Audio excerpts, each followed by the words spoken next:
Let's head back to the voicemail of Truth and Reason.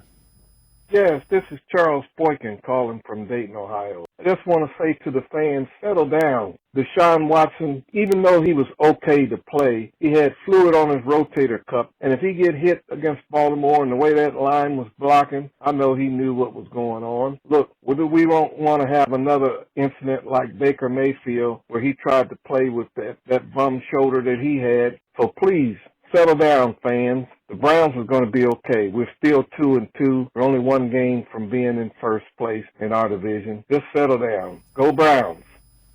As always, appreciate all the voicemails. Casey, that's something we haven't even talked about. He mentioned, rotator cuff. Those are two words I don't want to hear relative to Deshaun Watson's shoulder, throwing shoulder. No, it's the last thing we want to hear is a rotator cuff injury to a quarterback. But I think that brings up a wider point. Like, the players have to view every game as a game in itself. Everybody talks about the season being a marathon. It's not. It's 17 individual sprints, and they just got smoked in the fourth sprint. They stumbled out of the blocks. But they have to be able to compartmentalize and go to this fifth game.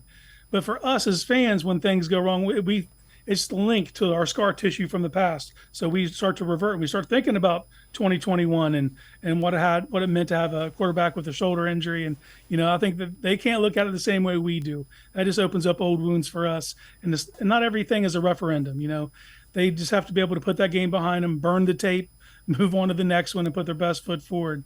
And if Watson's able to get healthy, there's nothing lost. They're still in it. They're 2-2 with an opportunity to go 3-2 a week from Sunday. And there's a bunch of winnable games on the other side of that game. So don't freak out. Try to take a breath. Use this weekend to get something else done, and we can worry about the Browns next Sunday.